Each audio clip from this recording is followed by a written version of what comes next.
New York. To those who experienced it, the pennant race in 1969 between the New York Mets and Chicago Cubs is the starting point for any encounter between the two teams.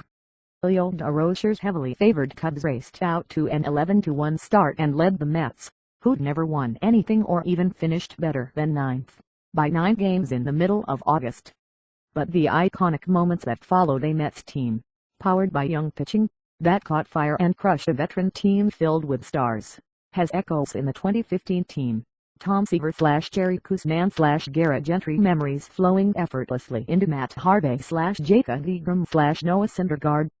And there are Cubs fans who will swear that 1969, with prime Ron Santa and Billy Williams and Ferguson Jenkins and still productive Ernie Banks, was the very best chance they ever saw, with apologies to Lee and Durham and Kerry Wood, to end the 107-year World Series drought on the north side of Chicago.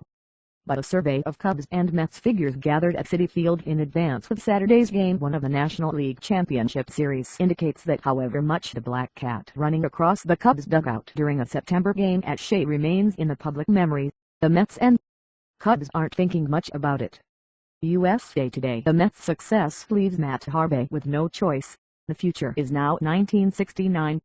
People in this room weren't even born in 1969. Mets manager Terry Collins said when the subject came up. Back then, Collins was in the midst of setting the steals record at Eastern Michigan, and on the cusp of leading his team to a 1970 national championship.